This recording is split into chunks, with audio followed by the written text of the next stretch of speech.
Welcome back to A Celtic State of Mind. I'm Paul John Dykes and we're going for another wander round paradise. It's a beautiful morning up here at Celtic Park, but unfortunately yesterday we did not take advantage of an opportunity to go back on top. Rangers, of course, being humbled at home against Motherwell 2-1, and everything opened up for Celtic going into the game at Tynecastle. We knew going into that match it was going to be difficult. You just need to look at previous performances at Tynecastle. There isn't many Celtic fans now getting tickets for these games, and we had the loss of Captain Callum McGregor, a man who is virtually ever present from the moment he broke into Ronnie Deil's team as a 21-year-old, very influential, and we knew we would be without him. So there was a few things working against us, but I went into the game fully confidence, and then after the game, obviously with the defeat, it would be easy to react to that, a knee-jerk reaction. But I'm going to compare yesterday's game to the game at Celtic Park against Hearts, and I think it was night and day. There were other factors conspiring against us yesterday, and we're going to be talking all about that on today of all days, 30 years after the takeover by Fergus McCann and that famous speech outside the front of Celtic Park when Brian Dempsey said, "The game is over, the Rebels have won."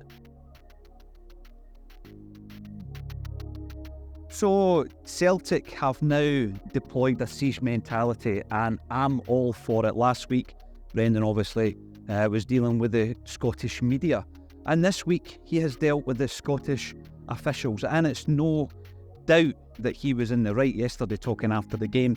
The game was a huge disappointment, of course it was, but before it, when the start 11 was announced, I never saw many people grumbling about the selection and the replacement for Callum McGregor.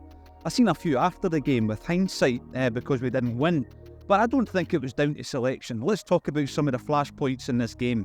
Celtic get a penalty quite early doors, and you're looking at either a player of real confidence at the moment, scoring goals for fun for Celtic. He steps up and the goalie saves it. You can criticise the player, but the goalkeeper, Clark, I thought had a fantastic game, probably Hearts man of the match. Actually had some really, really good saves. And right after the penalty kick, 3 minutes later, we get a man sent off.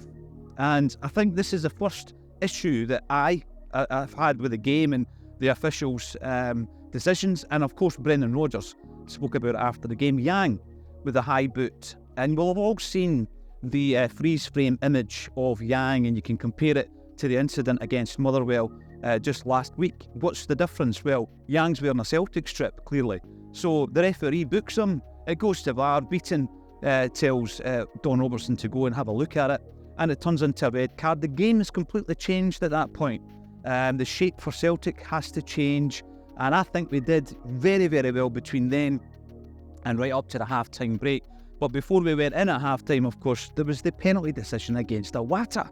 Iwata jumps up for a ball, collides with his own player mid-air, isn't facing the ball, and the ball ricochets off an naturally outstretched arm. Never a penalty in a million years.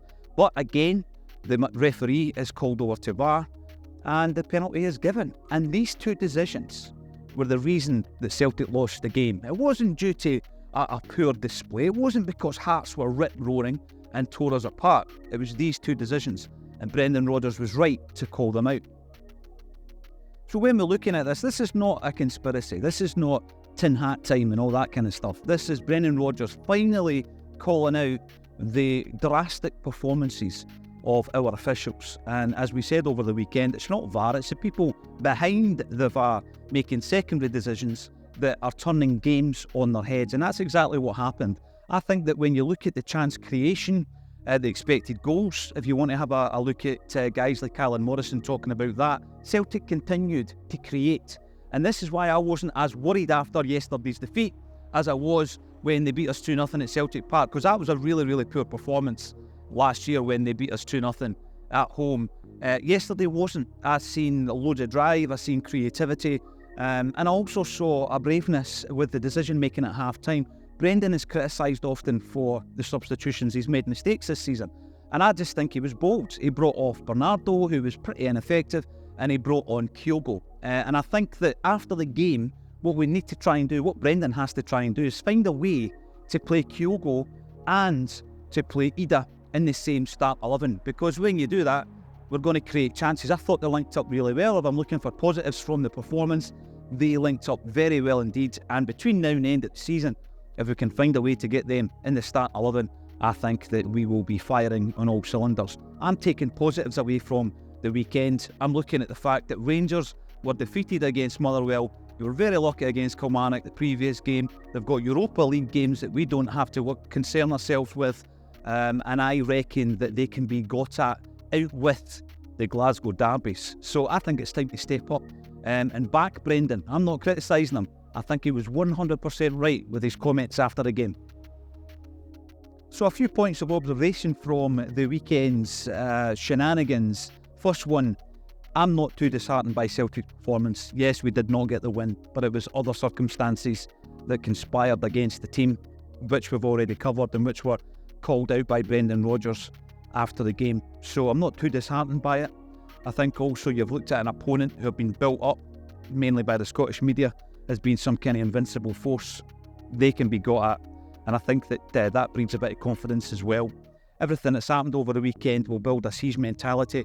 And I think Brendan Rodgers works well when his back is against the wall and people are writing him off. Have a look at the Scottish press this morning. They're all writing him off.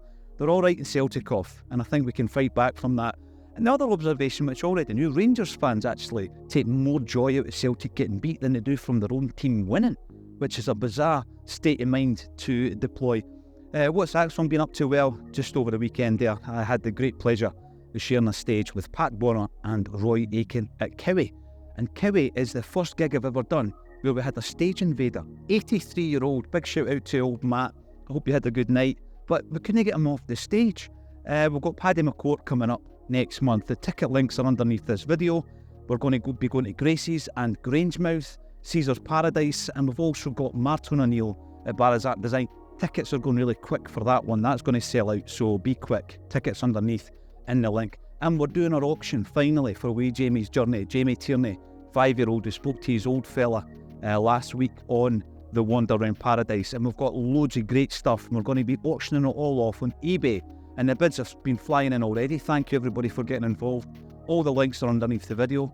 Join us again tomorrow at 12:30 for a Celtic State of Mind.